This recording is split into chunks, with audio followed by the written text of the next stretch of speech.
இந்த accountants quit பண்ணுறாங்க இல்லையா, குவிட் பண்ண பிறகு அந்த பிஸ்னஸ் ஓனர்ஸோட கனெக்டடாக இருந்தாங்கன்னா கம்பெனிக்கு நிறைய பெனிஃபிட்ஸ் இருக்கும். ஸோ அவங்க வந்து புதுசாக வந்து அக்கௌண்டன்ட்க்கு ஏதாவது ஒரு விஷயத்தில் லேக்கிங் இருக்குது, மேபி நாலேஜாக இருக்கலாம், இல்லை டேட்டா மிஸ் ஆகுதா, இல்லை ஃபைல்ஸ் ஏதாவது தேடி தரணும்னா கூட குவிட் பண்ண அக்கௌண்டன்ட் ஹாப்பியாக குவிட் பண்ணுற பட்சத்தில் திரும்ப வந்து அதெல்லாம் எடுத்து கொடுத்துட்டு போவாங்க. ஸோ இது யார் கையில் இருக்குன்னா பிஸ்னஸ் ஓனர்ஸ் கையில் தான் இருக்குது. அவங்கள வந்து ஸ்மூத்தாக ரிலீவ் பண்ணுறதுன்றது.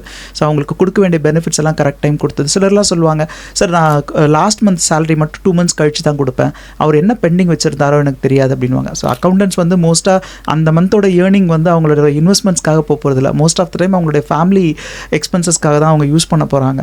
நம்ம ஏற்கனவே பார்த்தோம், ஒரு சேவிங்ஸ்ன்றது ரொம்ப ஹார்டாக 1000-2000 தான் இருக்க போகுது. அப்படி இருக்கும்போது அந்த 1 month சேலரி எல்லாம் பிடிச்சி வைக்கிறதுன்ற சிஸ்டம் வந்து ரொம்ப தப்பான ஒரு. ஆக்சுவலாக நம்ம வந்து இந்த இடத்துல வந்து இந்த அன்எத்திக்கல் ஆர் பேட் ப்ராக்டிசஸ் வந்து நிறைய இருக்குது. அதுவும் கசப்பான உண்மைகள் தான்.